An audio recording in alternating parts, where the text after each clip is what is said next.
Welcome to In Our Community. I'm Suzanne Barnett, your host, and I am so honored and delighted to introduce our guest, Clifford, Books Aloud. Clifford, I love that title. Thank you for being here. Thank you so much for having me. My pleasure. Now tell us, what is Books Aloud? Books Aloud is the easiest way to describe it. It's reading by listening. And what we have is we have 2 recording studios, and we record books for people that can't read normally. So anyone who has any kind of a disability, could be someone who's blind, could be someone who has MS, could be special ed kids. And what we've been doing for about 40 years now, just over 40 years, is we've been recording books. We have volunteers that record the books for us. We edit them, and then we put them in a format that's easy for them to use. It's a free service. We've always been very much connected with the library. Right now we're in the basement of the Martin Luther King Library, downtown San Jose. We were at the previous library before it moved to downtown. And so we've been very honored by them to help support us. They give us a small stipend every month, and they give us all of our space. How wonderful of them to do that, and how wonderful of you to do what you do. How in the world did you get associated with Books Aloud? Well, it goes back. Let me tell you a little bit story about how Books Aloud got started, which was Florence Peer was the original person that started this process. Her mother loved to read and started losing her eyesight. So what she did is she started communicating with people, and this is in the early 70s. So I don't know if there were a lot of audio books at that time, but that's what she did. She created a system and a process and got permissions from publishers to record these books and then make them available for people that couldn't read. It's always been a free service. We supply people all over the United States and some even outside of the United States. We deliver the books.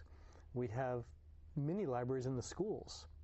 So what's wonderful about that is all the special ed kids in San Jose have the ability, any teacher can contact us and we'll provide these books. The way that I got started was my mother was the executive director, Joyce Meurer, for many years.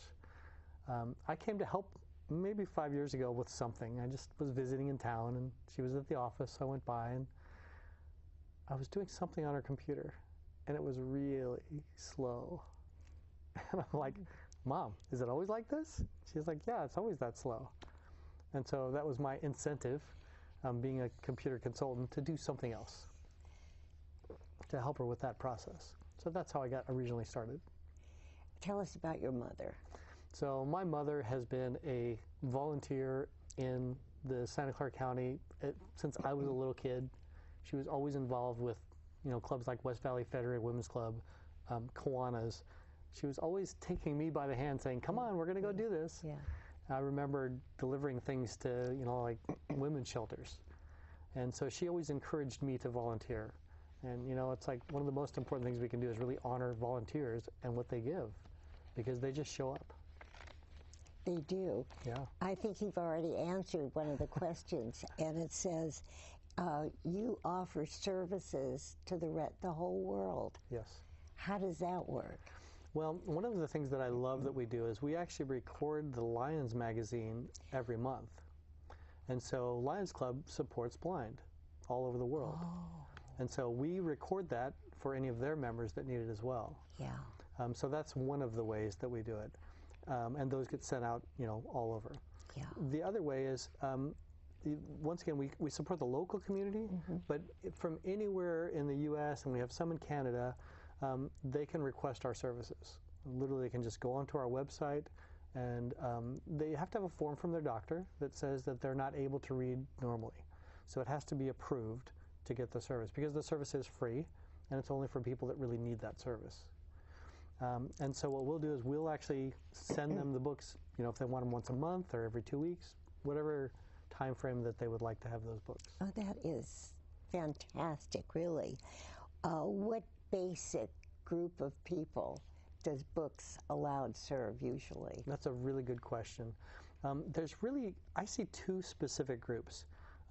Young people, young kids, especially, and like I say, we do the mini libraries in the schools. We just started working with PACE Foundation, which is for the autistic kids. What foundation? PACE Foundation. Yeah, what does that stand PACE for? Is Pacific Autistic, sorry, I don't know the breakdown, but it's basically autistic children. Yeah. And they actually were guest speakers at our big event that we have every year. We'll talk about that a little bit later. Yeah. And so with them, what we'll do is we'll provide these mini libraries. So what a mini library is it's going to be a couple of players. That could be a CD player, it could be a tape player, it could be Nooks. We use Nooks as an audio player. And then the books that go with that. And so the advantage there is we have a reading by listening program where people use it, and sight and sound. So people can be looking at the book while it's being read to them from the device. So you're getting, the senses are getting both things going, right? Yeah, so people are able to learn how to read by listening. I understand you have such a dedicated volunteer group, staff. How do you keep them with you? How do they stay with you? I think it starts with appreciation. Like we have, I would guess that we have probably 50 active volunteers at any given time.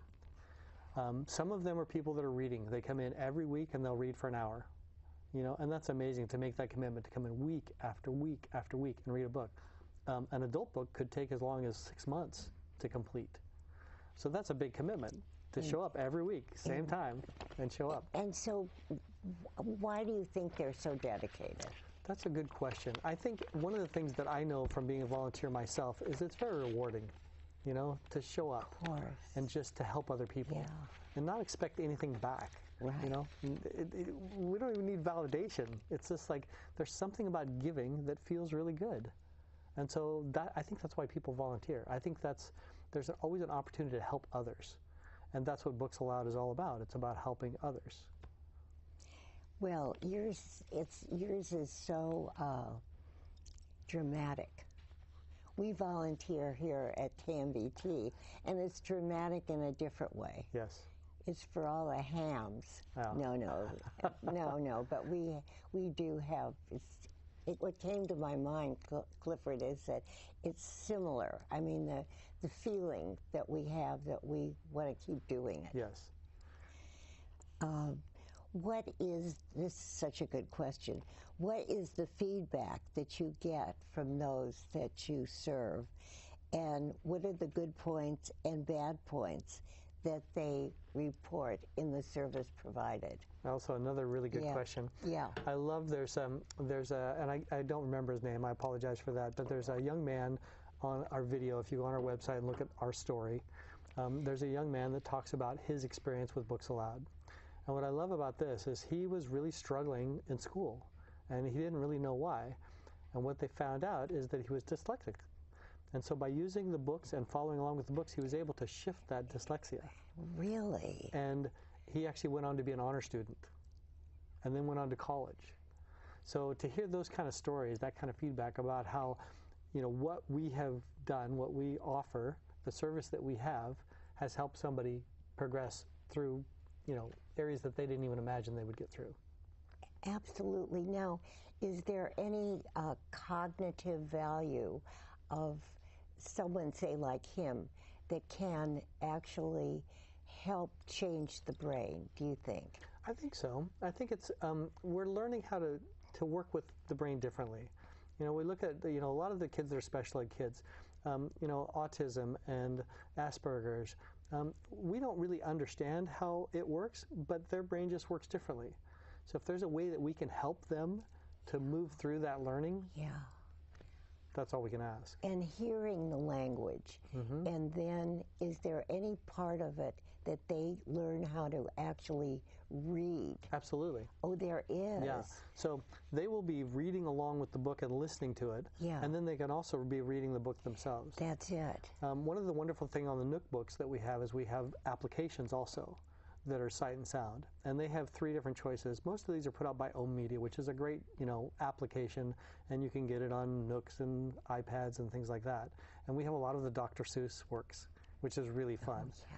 And so on those, they'll be able to actually touch different things on the page, which will sound the word. Or it can say, read to me, where it's reading along the book, or just auto read, where it just reads them the whole book and it's turning the pages for them, but you're looking at it on a screen. So very similar to our Sight and Sound program, these programs are starting to be created also. And with the Nook books, we're able to put those on the applications also. So that's been really helpful. What happened? This is just a off-the-cuff question. Sure. But years ago, when Books Aloud started, and we didn't have all this technology, how did it work then? That's a really good question. So what we used to do, and we still have these old recorders mounted on the wall in the studios, we recorded right to tape. So literally, as you know, we had a really good quality microphone. It wasn't going through a computer like it does now, and it was going right to the tape. And then we had all the tape duplicating machines to make extra copies of it. So that's how we started, like just recording on tape. And it's just the standard cassette tape. It wasn't big reel-to-reel or any fancy thing. And it's fascinating to look at those machines are still on our wall in the studios. Absolutely. Yeah. The before and after. And so what do you think is going to happen to Books Aloud in 20 years? Well, that's a good question.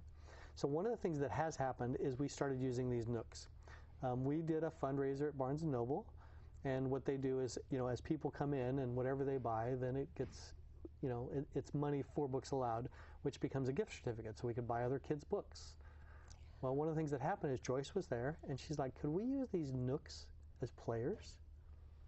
I'm like, I don't know. Let's buy some, we'll find out. And so that's how that all started. It started from a fundraiser. We found out these are really easy to use. They're really durable.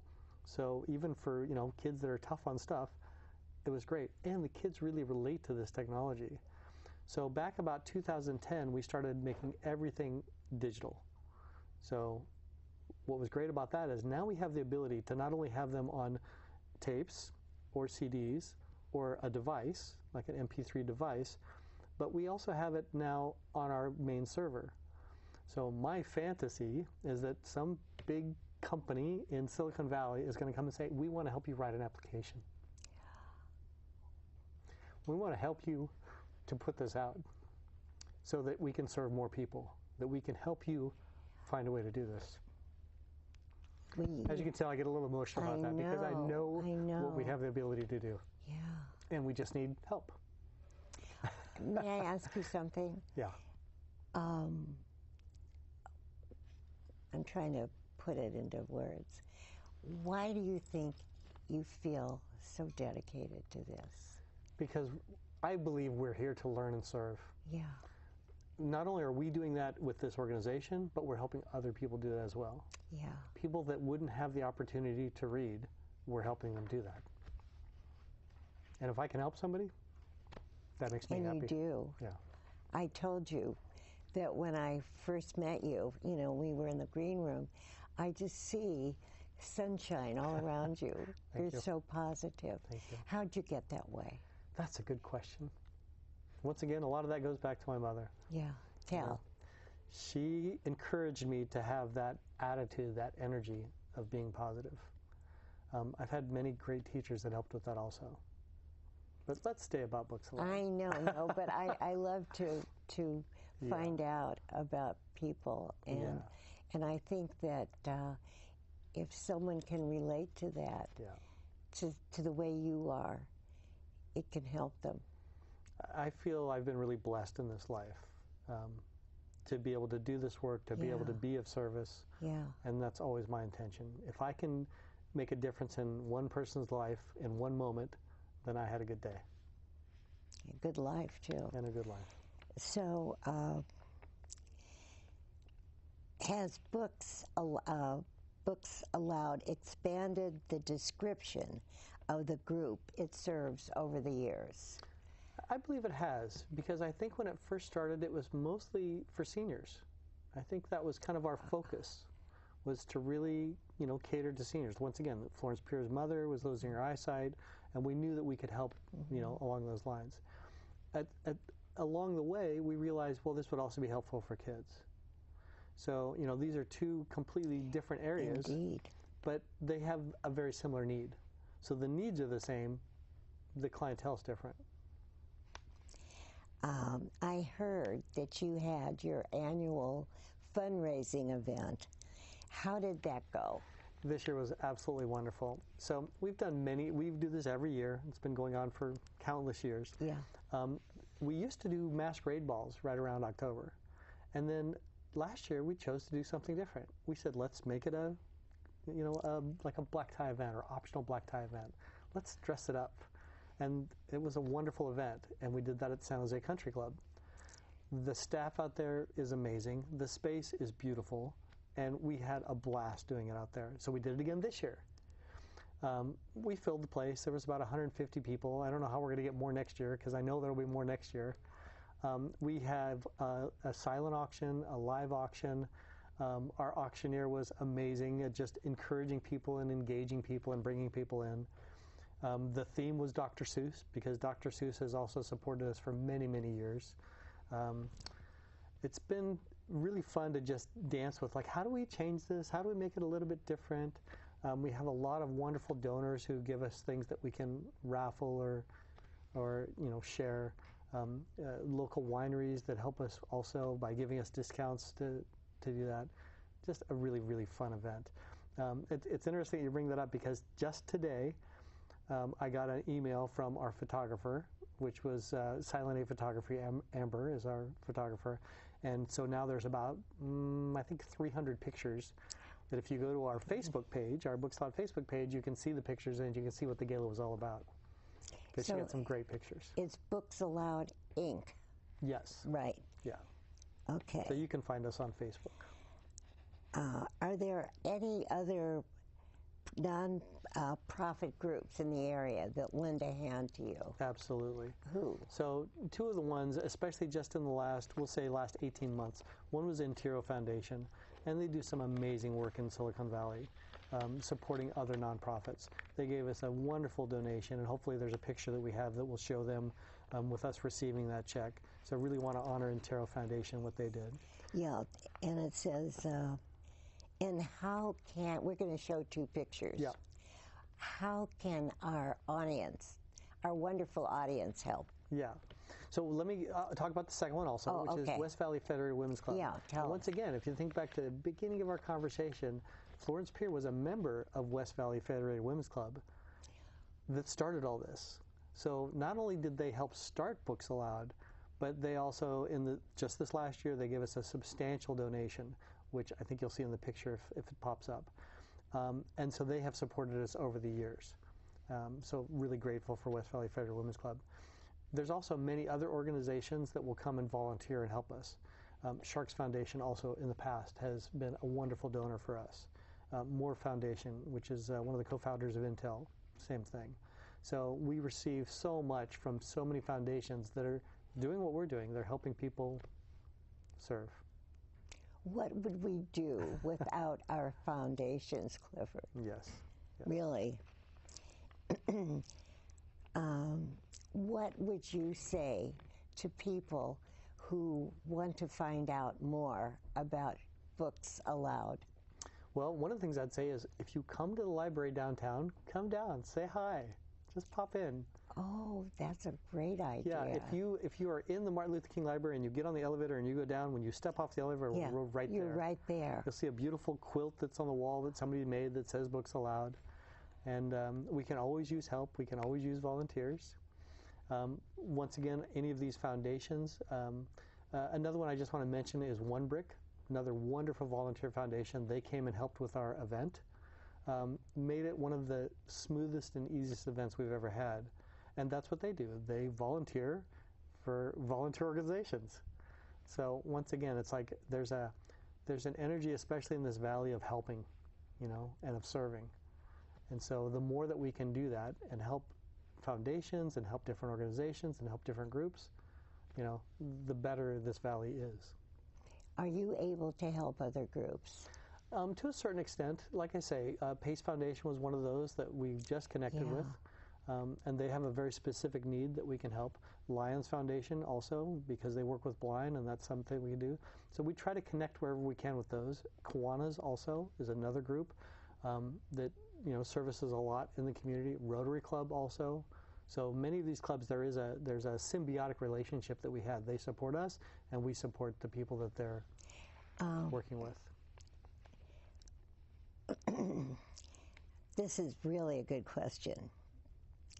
What would you say to people who are long-standing volunteers in other nonprofit groups?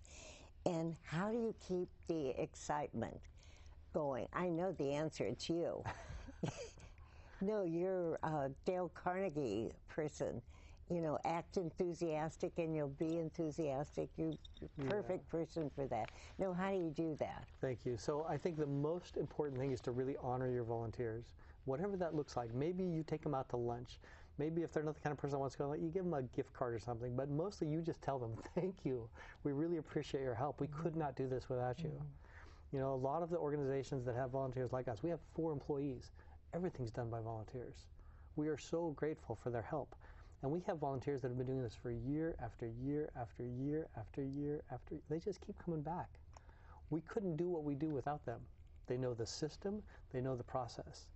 So same thing for other organizations. Really honor your volunteers. Like, love them up because they deserve it. You know, they're giving their time and their energy. Just let them know you appreciate it. And what do you specifically do? What don't you do with Books Aloud? So we'll do like volunteer luncheons. There's especially like the ones that just helped with this gala. So Nancy, our office manager, and Susan Tonneson, they're the co-chairs of this event. They have really taken care of the other people that were on the committee. You know, they'll take them out to lunch. They'll get together and have gatherings. You know, once again, both to honor them and also to just celebrate them. Because we know that, you know, we couldn't have done this without them. Oh, well, we've already talked about this, but I think it requires more talk. How has the changing technology made your products and services substantially different? But tell again. That is so fascinating. Like I say, it's shifted, and we still, like, I would say 90% of what we do is still on tape. And most people say, like, why would you use tape? Well, you know, think about what our clientele is. If I'm blind, autistic, Asperger's, anything like that, a nice big tape machine that has big buttons, it starts and stops right where you left off. That's helpful. Indeed. If you do a CD, it doesn't do that. So how would you know, let's say you're listening to a book that's 15 hours long, how would you know where you left off? How would you get back to that place? With a tape, that's easy to do. With the Nooks, that's easy to do. With CDs, not so much. As we look at moving this to, you know, like an online format, same thing. We'll have to create a system that's easy for them to use. But that's been a big part of this process of shifting from one technology to the next, is to make sure that we're still like honoring our clients' needs, because that's the most important piece. It's not just that we're producing, you know, anybody can do that. There's lots of audiobooks out there.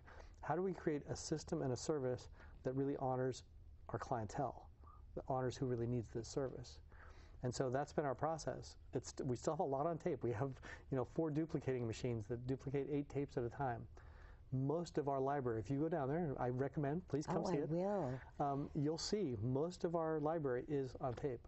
But now it's also everything since 2010 that we've recorded is all also in a MP3 format.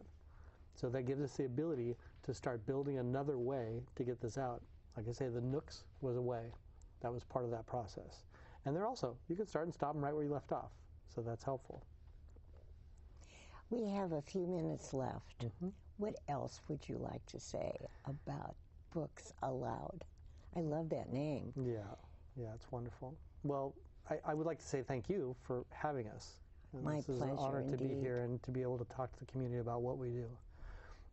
And once again, just gratitude for all who have contributed, whether it was, you know, with their energy, with just honoring us, with talking about us, with sharing it, however it was done. If someone can benefit from what we do, you know, that's what we're here to help. There's never been a charge for a service. There never will be. We sell nothing. Nothing at Nothing. all. We sell nothing. So it's all free. All free within the whole system. Yes. That's amazing. It's wonderful. Yeah. What